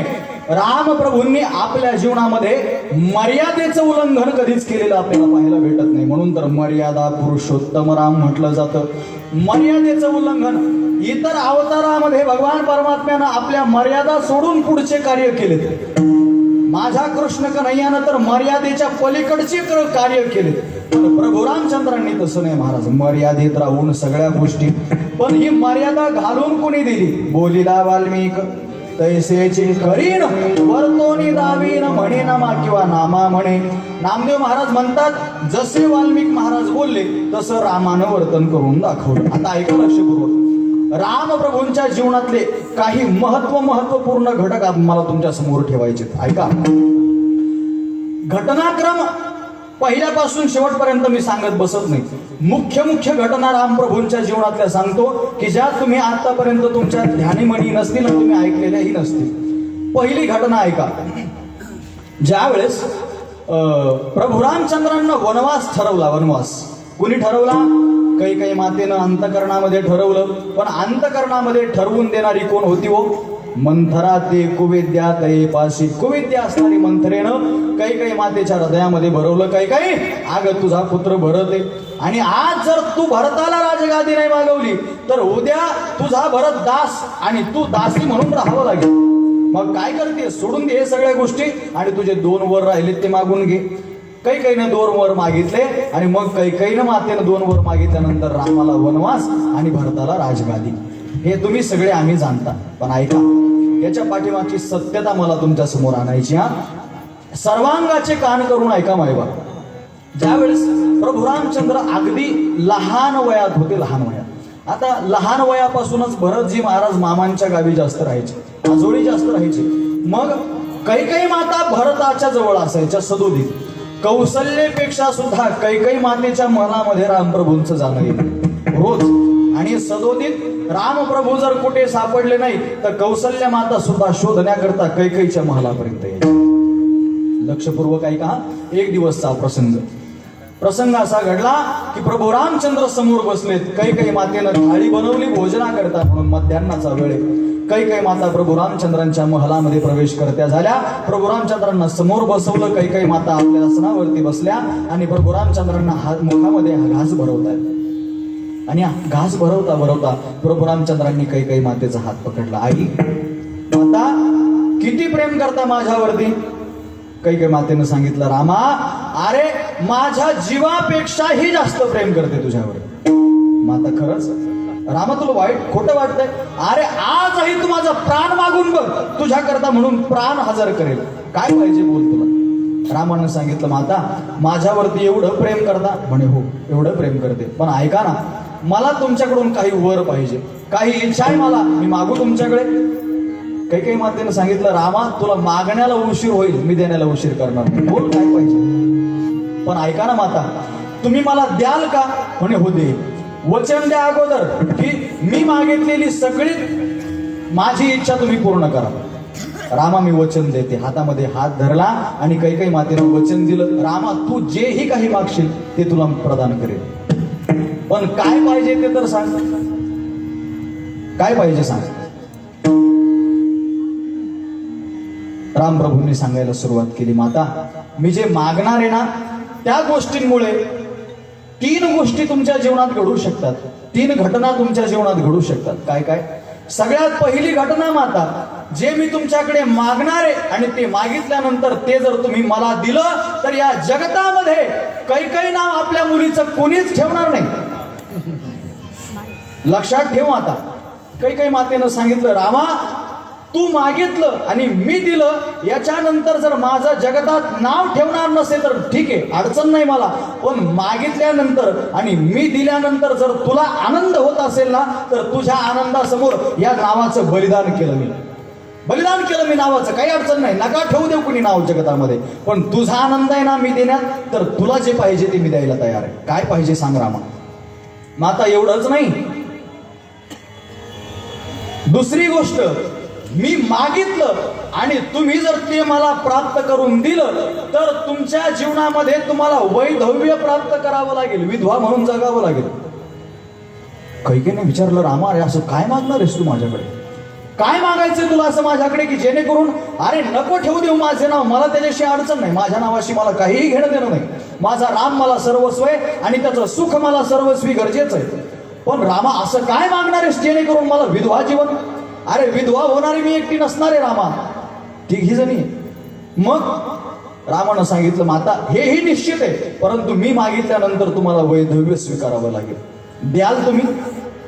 ऐका ना, कैकई मातेच्या मुखातले उद्गार आहे ना. कैकई माता सांगते, रामा जर तुझं सुख असेल ना मागण्यात, तर ही कैकई विधवा जीवन पत्करायला सुद्धा तयार आहे. बोल रामा काय पाहिजे, रामा सांग काय पाहिजे. रामप्रभूंनी सांगितलं, अजून ऐका माता, जर तुम्ही मला दिलं मी मागितलेलं, तुम्हाला विधवा जीवन स्वीकारावं लागेल. तुमचं नाव या जगतात कोणी ठेवणार नाही. तिसरी गोष्ट, तुम्हाला या रामापासून 14 वर्ष दूर राहावं लागेल. ऐका ना हो, कैकई मातेनं जसा रामाचा विरह ऐकला, रामापासून दूर राहण्याचं ऐकलं ना, हातातली ताळी खाली पडली आणि कैकई माता धड दिशी जमिनीवरती कोसळली. अरे रामा, तुझ्या करता म्हणून माझ्या नावाचं बलिदान केलं, तुझ्या करता म्हणून हे जीवन, सौभाग्यवतीचं जीवन, सौभाग्यवतीचं लेणं, मी त्याचा त्याग केला माता, त्याग केला रामा. पण अरे तुझ्यापासून दूर राहू शकत नाही रामा. ज्या दिवशी या कैकईपासून राम दूर होईल ना, त्या दिवशी ही कैकई या जगतात पाहायला भेटणार नाही राम, या जगतात पाहायला भेटणार नाही. काय मागायचंय तुला रामा असं? अरे तुला द्यायचंय म्हणून, तुझ्या सुखाकरता म्हणून मी सगळं देते ना, आणि तू माझ्यापासून दूर जाशील तर काय देऊन उपयोग आहे रामा. पण राम प्रभूंनी सांगितलं, माता तुम्ही वचन दिलंय मला, द्यावं तर लागेलच. बरं काय पाहिजे बोल ना रामा. रामप्रभूंनी सांगितलं, माता ऐका, या 3 गोष्टी झाल्यानंतर मी सांगतो माझं वचन काय. सगळ्यात पहिली गोष्ट, ज्यावेळेस मी मोठा होईल, माझा राज्याभिषेक होईल, आणि राज्याभिषेकाच्या अगोदर बरोबर मी राम राजा बनणार आहे, याच्या अगोदरच तुम्ही काय करायचं, आदल्या दिवशी आदल्या रात्री तुमच्या पतीकडे जायचं, दशरथजी महाराजांकडे जायचं, 2 वर मागून घ्यायचे. रामप्रभू बोलतात ना कैकई मातेला, 2 वर मागून घ्यायचे. कैकईने सांगितलं, काय वर मागायचे रामा, सांग 2 वर काय मागायचे. कैकईने सांगितलं, सगळ्यात पहिला वर मागा, माझ्या भरताला राजगादी. रामा बरं ठीक आहे, तुझ्या सुखाकरता भरताला राजगादी, ठीक आहे, काही अडचण नाही. दुसरं वरदान, माता पिताश्रींकडे एकच मागून घ्यायचं, रामाला 14 वर्षाचा वनवास. कैकई मातेनं मुखात बोट घातलं, कैकई काय बोलतोयस रामा, 14 वर्षाचा? अरे पण तुझी काय चूक आहे, 14 वर्षाचा वनवास कशा करता रामा, कशा करता रामा 14 वर्षाचा वनवास. प्रभूंनी सांगितलं, माता बस माझी इच्छा आहे म्हणून एवढे 2 वरदान तुम्ही मागून घ्या. आणि ऐका, कैकईला नाव ठेवणारे, कैकईची प्रतिमा मलिन करणारे व्यवस्थित ऐका, कैकई माते एवढं प्रेम मला नाही वाटत कौशल्याला सुद्धा रामावरती करता आलं म्हणून, नाही करता आलं. कैकई मातेनं जेवढा त्याग रामाकरता केलाय ना, तेवढा त्याग कौशल्य मातेला सुद्धा करता आला नाही रामाकरता. आणि मग तो समय जवळ आला आणि कैकई मातेनं वरदान मागून घेतले रामप्रभूंकरिता म्हणून. कैकई मातेला स्वतःची इच्छा म्हणून हे वरदान नाही मागितले महाराज. कैकई मातेनं रामाने वचन घेतलं होतं म्हणून कैकईला हे वरदान मागावे लागले. विठ्ठल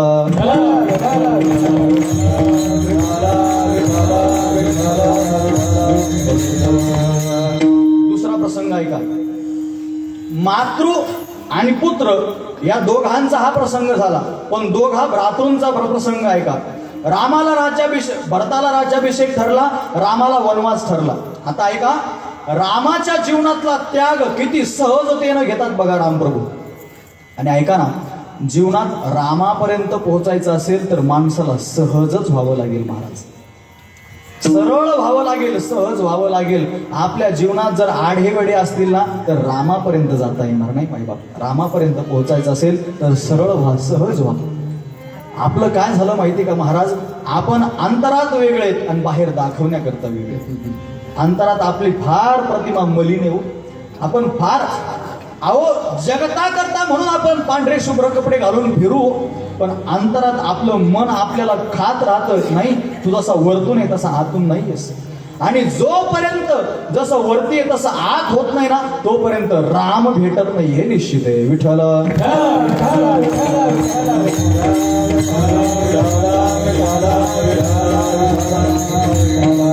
अंतकरणातली सरळताच राम भेटू शकतो. एक प्रसंग सांगतो छोटासा ऐका. एक सज्जन ग्रहस्थ, घरामध्ये फक्त खायचा, काहीच नाही, दुसरं काम करायचं नाही, काही नाही. नुसतं खायचं, नुसतं जेवण करायचं, दिवसभर झोपून राहायचं. घरातल्यांनी सांगितलं, अरे हा काहीच कामाचं नाही, मग किती दिवस पोसायचं याला. आणि गंमत अशीच आहे महाराज, रिकाम टेकड्याला घरात कोणी पोसत नाही. तेव्हा असंच होतं ना, आता तसंच आहे. रिकाम टेकड्याला कोण पोसणार आहे घरी बसून. त्याला सांगितलं, चला घर सोडा, निघा म्हणे घरातून बाहेर. आता निघाला, मुलं नाही, बाळ नाही, पत्नी नाही, काही नाही, घरातून बाहेर निघाला. निघाल्यानंतर त्यानं विचार केला आता आपल्याला खायला कुठं भेटेल. जाता जाता एक साधूचा आश्रम दिसला. आश्रमामध्ये पंक्ती उठत होत्या. एक झाली की एक पंगत, एक झाली की एक पंगत, अशा पंक्ती मागून पंक्ती चालू होत्या आश्रमात. आणि आश्रमात महाराज पंक्तीच राहत्या. तुम्ही गेले असताना आश्रमात तर कधी पहा पंक्ती राहतात. सुंदर जेवायला असतं आश्रमात. बेत का नामा आश्रमातले बेत म्हणजे काय विचारायचे महाराज. तिथं काय सेवा करायची आणि जेवायचं. ऐका मग त्यानं पाहिलं की आश्रमात पंक्तीच्या पंक्ती उठतात. त्यानं विचार केला इथं बरं आहे, मग इथं काम करायला नकोय, काय करायला नको, जेवायला भेटेल आपल्याला. म्हणून आश्रमात गेला आणि गुरुवर्य होते, गुरुजी होते. गुरुजीला विचारलं गुरुजी मला हे तुमच्या आश्रमात घ्या ना. काय करावं लागेल? काही नाही, गळ्यात पवित्र तुळशीची माळ धारण करावी लागेल. आणि काही नाही, जर एखादी सेवा पडली तुला इथं जाडलोट करावी लागलं तर तेवढं करायचं फक्त. त्यानं सांगितलं पण गुरुजी मला 3 टाइम खायला लागतं. एकदा जमत नाही माझं, एकदावर भागत नाही, मला 3 टाइम जेवायला लागतं. गुरुजींनी सांगितलं तुझ्याकरता 3 टाइम, काही अडचण नाही. ठीक आहे म्हणजे 3 टाइम तर 3 टाइम. आता जेवण चालू झालं, झाडणं लोटणं सगळं चालू झालं. आणि एक दिवस सकाळी सकाळी उठला, याला भूक लागली पण कुठंच काहीच बनवताना त्याला दिसलं नाही. सगळीकडे सामसूम. हा गुरुजीकडे आला. गुरुजी आज काहीच नाही म्हणे, आज एकादशी. एकादशी अहो पण मी कसं जगणार एकादशी? माझा तर प्राण निघून जाईल, मला 3 टाइम खायला लागतं, कसं काय जगायचं? मग गुरुजींना दया आली, पण मग काय करू? पण आश्रमात तर बनवता येणार नाही. मग काय करू? शिधा घेऊन बाहेर गंगेच्या तीरावरती बस आणि तिथं गेल्यानंतर तिथं स्वतःच्या हातानं बनव. आणि हातानं बनवत असताना फक्त एवढं सांभाळ, प्रभू रामचंद्रांना नैवेद्य दाखव, रामप्रभूंना नैवेद्य दाखव आणि मग प्रसाद ग्रहण कर. ठीक आहे महाराज. गुरुजी ठीक आहे. मग किती पोळ्याचं द्यायचं? त्यानं सांगितलं द्या 7-8 पोळ्या लागतील मला. 7-8 पोळ्याचं पीठ दिलं गेलं, काही बटाटे वगैरे सगळं भाजीपाला वगैरे दिला आणि दिल्यानंतर तो निघाला. आता जेवण वगैरे सगळं तिकडं गंगेच्या तीरावरती सुंदर चूल मांडली, जेवण बनवलं. आता रामप्रभूंना भोग लावायचा ना. याला काय माहिती कसं लावतात आणि काय करतात. यानं सहज म्हणून बोलायला सुरुवात केली. राजा रामाये प्रभु रामाये मेरे भोजन का भोग लगाइए, हो मेरे भोजन का भोग लगाइए. जसं प्रभू रामचंद्रांना आवाज दिला ना तसे प्रभू रामचंद्र अवतरित झाले. बरे एकटे नाही, सीता समारोपित वाम भागा. वाम भागामध्ये सीता मातेला समवेत घेऊन आले. आणि यानं विचार केला आपण एकट्यालाच बोलवलं तर दोघं आले. जेवण तर आपण दोघांचंच बनवलं, आता तिघ एक जण वाढला, कसं काय करायचं? पण आता ठीक आहे, घेऊ पोटाला चिमटा. मग काय करता? आता 3 जण जेवायला बसले. प्रभू रामचंद्रांना नैवेद्य दाखवला आणि झालं. आणि प्रभू रामचंद्र जात असताना सांगितलं आता येतो बरं का. प्रभू रामचंद्र निघाले. यानं विचारलं पुढच्या एकादशीला? म्हणे हो येऊ काही अडचण नाही. पण किती जण येणार? तुम्ही दोघं सोबत येणार? नाही ते बघू नाही, पुढच्या एकादशीला बघू, काही अडचण नाही. गेला. पुढची एकादश आली आणि पुढच्या एकादशीला गुरुजीला सांगितलं गुरुजी यावेळेस थोडंसं वाढवून पाहिजे. बघ काय शिदा थोडा वाढवून पाहिजे. मी एकटाच होतो पण ते दोघं आले म्हणे. नंतर दोघं आले. गुरुजीला वाटलं कोण दोघं आले? गुरुजीला काय माहिती रामप्रभू येतील म्हणून याच्याकडून. पण गुरुजीने विचार केला याचं बहुतेक एवढं याच्यात भागलं नसेल, याला अजून जास्त लागत असेल खायला. गुरु शिष्यानं सांगितलं द्या याला जेवढं पाहिजे तेवढं द्या. म्हणून 10-15 भाकरीचं 10-15 चपात्याचं पीठ दिलं. किती मोठे बटाटे सगळं दिलं. शिधा गेला, बनवलं आणि पुन्हा देवाला हाक मारली. राजा रामाये सीतारामाये मेरे भोजन का भोग लगाइए. आता प्रभू रामचंद्र आले पण एकटे नाही आले. मग कोण कोण आले? सीता माता आल्या आणि सगळे बंधू सोबत आले. भरतजी महाराज, लक्ष्मणजी महाराज, शत्रुघ्नजी महाराज यानं पाहिलं आणि याचे पायच थरथर कापायला लागले. हा म्हणला आपण 3घांचं जेवण बनवलं आणि हे 5-6 जण कसं काय जेवण व्हायचं आपलं? मग झाली एकादश कसं बस पोटाला चिमटा घेऊन झालं महाराज. पुढच्या एकादशीला गुरुजीला सांगितलं गुरुजी ते किती येतात सांगता येत नाही, शिदा वाढवून पाहिजे. शिदा वाढून लागेल म्हणे एवढ्यात जमत नाही. गुरुजीला वाटलं हे दररोज काय वाढायला लागलं, दर एकादशीला वाढायला लागलं, हे तिकडं जाऊन विकित तर नसेल ना. जरा जाऊन बघू आपण याच्या पाठीमागं. गुरुजीनं शिदा दिला जेवढा पाहिजे तेवढा आणि गुरुजी पाठीमागं त्याच्या लपून पाठला करत करत गंगेच्या तीरावरती आले. आता हा बसला पण स्वयंपाक बनवेना. स्वयंपाकच बनवेना का? त्याला माहिती होतं आपल्याला जर भेटणारच नाही तर बनवून काय करायचंय बनवून. म्हणून बसला तसाच बसला आणि तशीच हाक मारली. राजा रामाये प्रभु रामाये हो मेरे भोजन का भोग द्वादशी है आश्रम में बैठे रहोगे भूखे हे सूखी रोटी खाओ. ऐका, प्रभू रामचंद्रांना बोलावलं आणि प्रभू रामचंद्र आल्यानंतर पाहतात तर सगळं शिदा तशीच कोरडी शिदा तशीच ठेवलेली आहे, चूल पेटलेली नाही, काही नाही. रामानं विचारलं आज तर काहीच बनवलं नाही, अगोदरच बोलवलं. त्यांनी सांगितलं आपल्याला काही भेटणारच नाही तर कशाला बोलवायचं नाही, काय बनवायचं कशाला बनवायचं, मग काय करा तुम्हीच बनवून तुम्हीच खा, उरलं सुरलं मला द्या. बनवलं महाराज. गुरुजी पाहतात पण कुठंच काही दिसत नाही गुरुजीला, सगळं जिथल्या तिथं दिसत आहे. मग सगळं भोजन वगैरे आवरलं, सगळ्यांनी बनवलं. ऐका, लक्ष्मणजी महाराजांनी चुला पेटवला. भरतजी महाराज हे भरत भंडारे बनाने लगे, भरतजी भंडारे बनाने लगे. भरतजी महाराजांनी सुसरासा स्वयंपाक बनवला. स्वयंपाक संपन्न झाला, सगळे भोजना करता बसले आणि गुरुजींनी शिष्याला बोलवलं. अरे गुरुजी तुम्ही आले, तुम्हाला पण भूक लागली काय एकादशीची? नाही म्हणे. मग हे काय चालू आहे म्हणे, तुझं नुसता बसला 110 ठेवलेली, जेवण बनवलं नाही आज, काही नाही. गुरुजी तुम्हाला दिसत नाही का? हे काय, रामचंद्र प्रभू आलेत, लखन भैया आलेत, भरतजी आलेत, शत्रुघ्नजी महाराज आलेत, सीतामाता उपस्थित आहे, त्यांचा सगळा परिकर आलेला आहे म्हणे, तुम्हाला दिसत नाही? गुरुजीनं सांगितलं तू काय डोक्या बिकावर पडलं का? मला कोणीच दिसत नाही म्हणे, सगळं जिथल्या तिथं तसंच. याला अचंबा वाटायला लागला, मला तर सगळे दिसतात गुरुजीला का दिसत नाही? हा गेला रामप्रभूकडे. प्रभू तुम्ही मला सगळे दिसतात पण माझ्या गुरुजींना दिसत नाही, काय कारण? रामप्रभूंच्या मुखातले उद्गार सांगायचे मला, एवढ्या करता मी सगळा प्रसंग सांगितला. प्रभू रामचंद्र म्हणतात ऐका, अरे मी तुला दिसतो तुझ्या गुरुजीला दिसत नाही, याचं कारण एवढंच आहे, तुझे गुरुजी आढे वेडे घेऊन येतात पण तू तुझ्या जीवनात सरळ झाला ना, म्हणून मी तुला प्राप्त झालो गुरुजीला. राम प्राप्त करायचा असेल जीवनात तर सरळ व्हा, सहज व्हा. प्रभू रामचंद्र चालत आपल्याकडे येतील, आपल्याला जायची गरज नाही. विठाला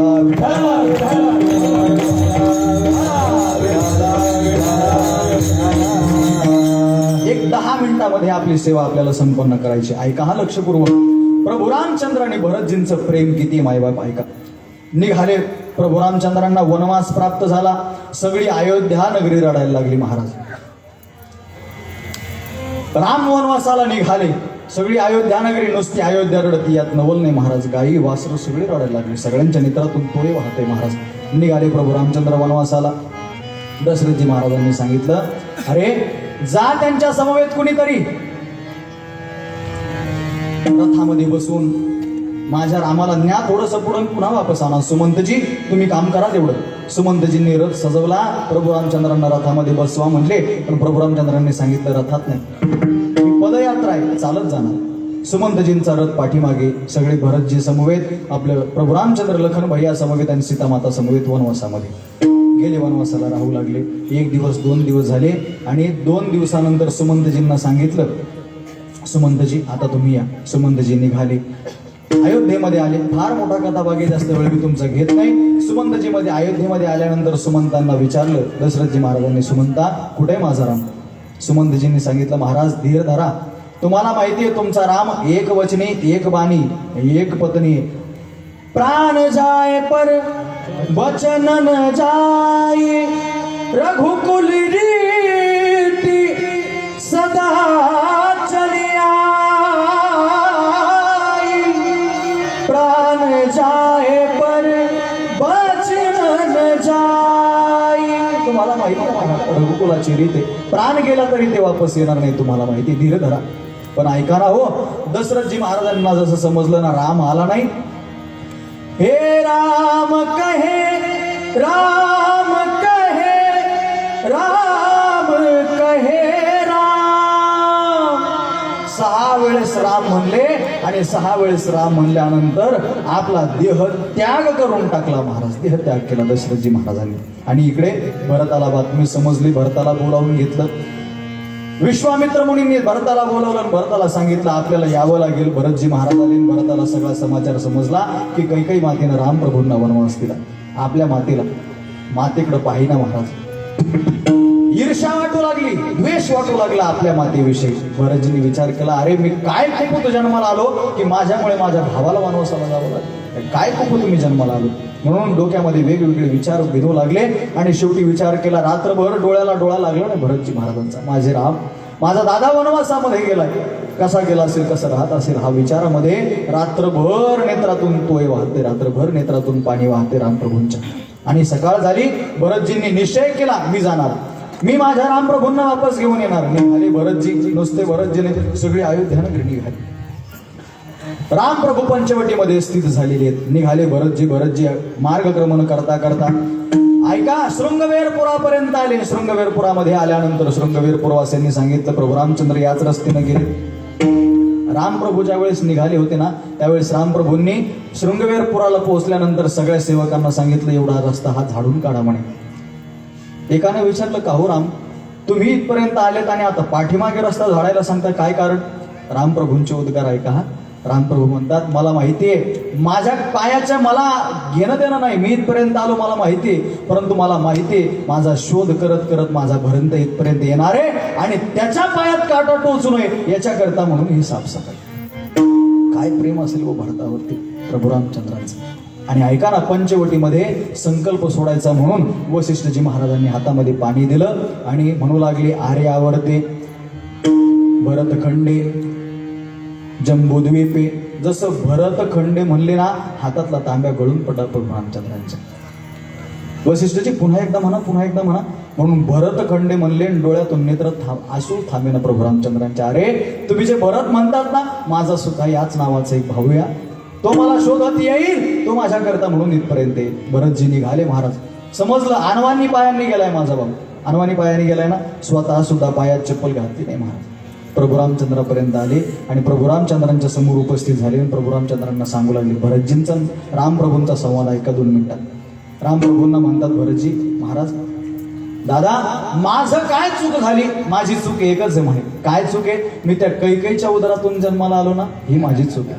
मी त्या कैकेयीच्या पोटी जन्माला आलो ना, ही माझी चूक आहे. पण ऐका ना, त्याच वेळेस प्रभू रामचंद्रांनी भरताला सुद्धा टोकलं, भरता कैकेयीला आज उन्हातून बोलू नको, कैकेयी सारखी माता नाही या जगतामध्ये, तिची काही चुकी नाहीये. हे माझे कर्म भोग आहेत, हे माझं कर्म आहे की जेणेकरून मला वनवासाला यावं लागलं. कैकेयी मातेला नाव ठेवू नकोस रामा, कैकेयीची चूक नाहीये. आणि जो कोणी कैकेयीला नाव ठेवेल त्याला इथं जाऊ द्या, नरकात सुद्धा नरगती सुद्धा प्राप्त होणार नाही. महाराज कैकेयीला नाव ठेवू नकोस. आणि भरताची समजूत काढली. पण भरतजींनी सांगितलं, प्रभू तुम्हाला यावं लागेल, पुन्हा वापस यावं लागेल. माझा यत्किंचितही हेतू याच्यामध्ये नाहीये, मला याच्यात यत्किंचितही माझा स्वार्थ नाहीये. तुम्ही रामप्रभू, तुम्ही अयोध्येत पुन्हा चला. पण ऐका ना, रामप्रभूंनी दिलेलं उत्तर आहे, भरता तुला आपल्या रघुकुलाची रीत माहितीये, तुला वचन माहितीये, मी येणार नाही. मग काय करा, हे खडाऊ घेऊन आणि खडाऊ ठेव.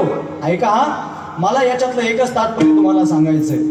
एक भाऊ सुवर्ण जडित सिंहासनाचा त्याग करून वनामध्ये आला, त्याच भावाकरता म्हणून दुसरा भाऊ त्याच सिंहासनाचा त्याग करून वनामध्ये आला. पण ऐका ना, जात असताना त्या सिंहासनाची अपेक्षा अंतकरणात घेऊन नाही गेला, त्या सिंहासनाचा त्याग करून त्याच्यावरती खडावा ठेवून राज्यकारभार करणारे हे दोघं भाऊ आहेत. महाराज काय त्याग असेल व जीवनातला, काय त्याग असेल भरतजी महाराजांचा. अजून एक पात्र आहे रामायणामधलं, जिचं फार महाराज त्या पात्राकडे दुर्लक्ष केलं गेलं. कोण? उर्मिला. कुणाची? लक्ष्मणाची पत्नी. ऐका, लक्ष्मणजी निघाले ना, सगळ्यांनी सांगितलं, लक्ष्मणा तू जाऊ नको, तुझं काही काम नाही, पण माझ्याशिवाय राम राहणार नाही हे मला माहिती, त्यांच्या सेवेत मला राहावं लागेल. पण ऐका ना, लक्ष्मणजींनी एक क्षणभरही उर्मिलेचा विचार केला नाही. उर्मिला हातामध्ये पाणी घेऊन आली, दारात उभी आहे आणि हातामध्ये पाण्याचा ग्लास आहे. आणि लक्ष्मणजींनी सांगितलं, उर्मिले जोपर्यंत मी येत नाही ना तोपर्यंत माझी वाट बघ. ऐका ना हो, 14 वर्ष पूर्ण झाले आणि ज्या दिवशी लक्ष्मणजी पुन्हा वापस आले ना, उर्मिला तशीच्या तशी दारात उभी आहे. याला म्हणतात पतिव्रता. काय प्रेम असेल, काय पात्र हे रामायणातले एक एक पात्र हे मोत्याप्रमाणे आहेत महाराज, मोत्याप्रमाणे आहेत. म्हणून रामप्रभूंचं जीवन हे आपल्याला आचरणीय जीवन आहे. मर्यादा पुरुषोत्तम रामांचं जीवन हे आपल्याला आदरणीय जीवन आहे, आचरणीय जीवन आहे. म्हणून ते राज्य पुन्हा व्हावं या अपेक्षेनं तुकोबराय म्हणतात, झाले राम राज्य काय ऊन. एक एकदा आलं की पुन्हा काहीही ऊन शिल्लक राहत नाही. धरणी धरिले पीक गायी ओळल्या म्हैसी, म्हणून राम वेळोवेळा आम्ही गावोवे. कसं? दळिता कांडिता जेविता गे बाई. ऐका, जात्याच्या मुखी घालिते ग मोत्याचे दाणे जात्याच्या मुखी घालिते ग मोत्याचे दाणे तुझ्या कृपेने मला विठ्ठला नाही काही उनी जात्याच्या मुखी घालते ग मोत्याचे दाणे दळिता कांडिता जीविता घेवाई विडोपा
एकदा की प्रभू रामचंद्रांच्या राज्यापर्यंत आपला प्रवास झाला की मग स्वप्नी ही दुःख नाठवे डोळा ना देखवे डोळा नामाचे निबळे भय सुटले कळी काळ ही महाराज थरथर थरथर कापतो कळीकाळ कोपलिया कोपे कळीकाळ सुद्धा महाराज जिथं चाल करू शकत नाही अशी जागा म्हणजे रामराज्य आहे म्हणून त्या रामराज्यापर्यंत आपला प्रवास व्हावा आणि मग शेवटी तुकोबारा म्हणतात अहो त्या रामप्रभूंनी आमच्या जीवनामध्ये आम्हाला सुख प्राप्त करून दिलं एवढंच नाही आमच्या जीवनात जेही प्रेमाचे भरते आज येतात ना ते रामप्रभूमुळेच आहेत तुका म्हणे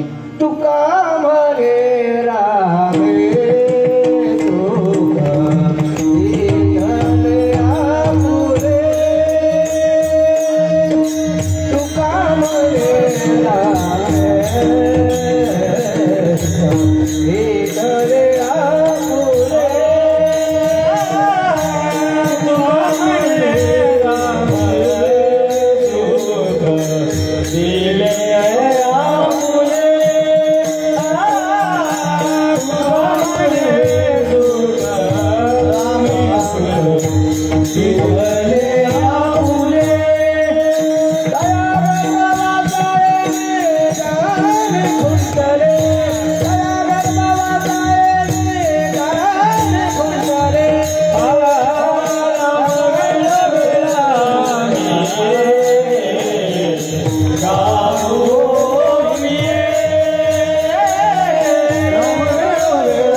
तुका म्हणे रामे सुख दिधले या फुले तया गर्भवासायने जाणे खुंटणे. एकदा की प्रभू रामचंद्रांचं सुख त्यांचं प्रेम आपल्याला प्राप्त झालं की मग गर्भवासाला येणं जाणं शिल्लक राहत नाही. गर्भवास खुंटणं याचाच दुसरा अर्थ मोक्षाला प्राप्त होणं. मोक्षसिद्धी पावाल मोक्षसिद्धी प्राप्त होईल मग गर्भवासाचं दुःख शिल्लक राहणार नाही. म्हणून रामप्रभूंचं प्रेम आपल्या जीवनात प्राप्त व्हावं याकरिता आपल्या जीवनातली तळमळ असावी. पण आपल्या जीवनातली तळमळ पप्याच्या बायकोचं प्रेम भेटावं, पप्याच्या बापाचं प्रेम भेटावं, बहिणीचं प्रेम भेटावं याच्यासाठी सगळ्यांची तळमळ चालली महाराज. पण कधीतरी प्रभू रामचंद्रांचं प्रेम भेटावं. ऐका, एक वाक्य सांगतो आणि थांबतो. मला सांगा, तुमच्या गावात एखादा व्यक्ती मेला, एखादा मनुष्य मेला, रडता की नाही तुम्ही? रडता ना? रडता की नाही? गावातलं मेल्यावर नाही रडत तुम्ही, घरातलं मेल्यावर रडता. हा, गावातलं मेल्यावर कोण नाही रडत. गावातलं मेल्यावर फक्त एवढंच होतं आपल्याकडून, बाकी काही होत नाही. ते ही बळजबरी. आता तर भाड्यानं आणावं लागतात बाया रडायला. आता रडणारी वेगळी संघटना निर्माण झाली महाराज. मला त्या दिवशी एका बाईनं कार्ड दिलं महाराज. हे कुठपर्यंत? 10व्यापर्यंत सगळे विधी करतात म्हणे. काय काय करतात? मेला मनुष्य की रडायला येतात, त्याला उचलायला येतात, त्याला जाळायला येतात आणि जाळल्यानंतर ते तुमच्याकडे कडलिंबाचा पाला देतात का? ते पाला द्यायला सुद्धा येतात आणि दशक्रिय विधीचं प्रवचन बी करून जातात. म्हणजे हे सगळं कॉन्ट्रॅक्ट घ्यायला लागले लोक. आता फार विचित्र परिस्थिती झाली महाराज. कोणाला वेळ राहिला नाही कोणाकरता रडण्याकरता. पण आपण आपल्याकरता रडतो ना मायबाप, रडतो ना. पण ऐका ना, आपण आपल्याकरता रडून काय प्राप्त झालं तुम्हाला? काय प्राप्त झालं मला सांगा? काय प्राप्त झालं? काहीच प्राप्त झालं नाही. पण कधीतरी आपल्या माणसाकरता रडण्यापेक्षा कधीतरी प्रभू रामचंद्राकरता रडून बघा, तोही तुमच्याकरता रडल्याशिवाय राहणार नाही. कधीतरी त्याकरता रडा. गवळणी देवा करता रडल्या म्हणून कृष्ण कन्हैया सुद्धा गवळणी करता रडला महाराज. विदुर उद्धवजींना सांगतो, उद्धव मोहे ब्रज विसरत नाही, मोहे ब्रज विसरत नाही. उद्धवा आठवण येते रे गोपिकांची. आणि रडावं हाय मोकळून रडावं कृष्ण कन्हैयानं. पण का? गोपिका रडल्या म्हणून. मीराबाईसाठी रडला देव का? मीराबाई रडल्या म्हणून. कधीतरी आपण देवा करता रडा. देवही आपल्या करता निश्चित रडल्याशिवाय राहणार नाही. या नासक्या जीवा करता रडण्यापेक्षा त्या अविनाशी भगवान परमात्म्या करता रडा, तोही तुमच्या करता निश्चित धावून आल्याशिवाय राहणार नाही. ज्ञानेश्वर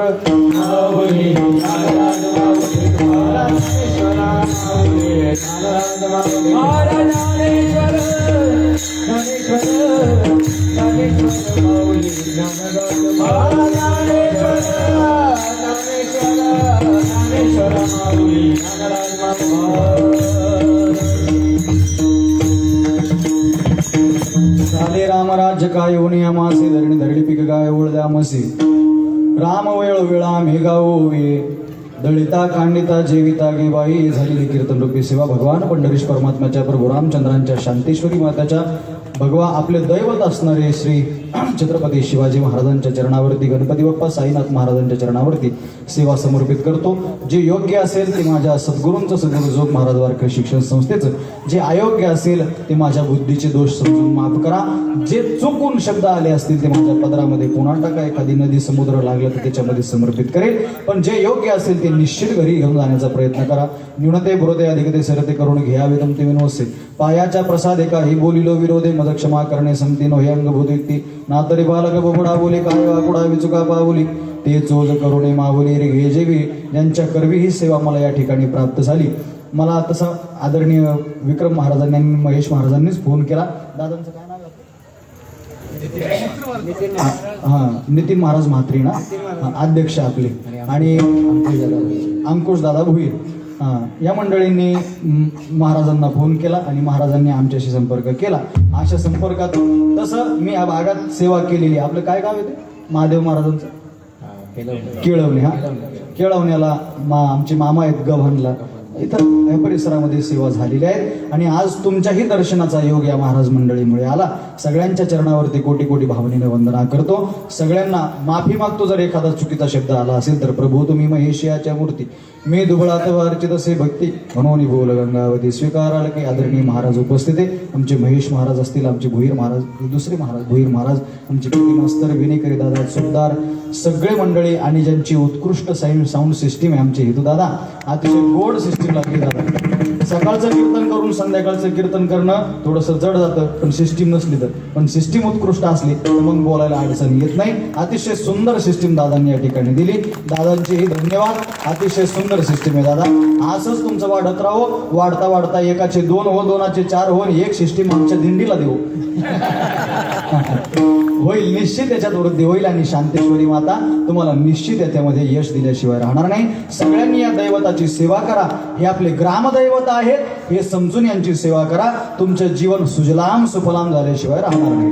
बोलायचं का शेवट घ्यायचा? विठ्ठल जय जय, विठ्ठल जय जय, विठ्ठल जय जय,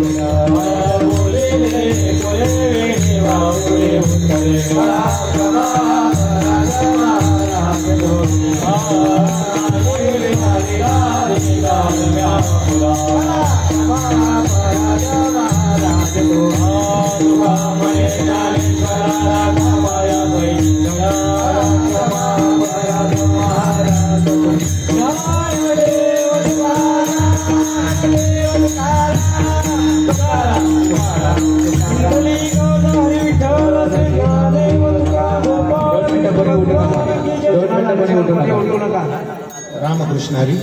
आज सप्ताहाचा तृतीय दिवस आणि तृतीय दिवसाची कीर्तन सेवा ज्याने आपल्यासमोर सादर केली ते आजचे कीर्तनकार भागवताचार्य हबप प्रवीण महाराज पवार.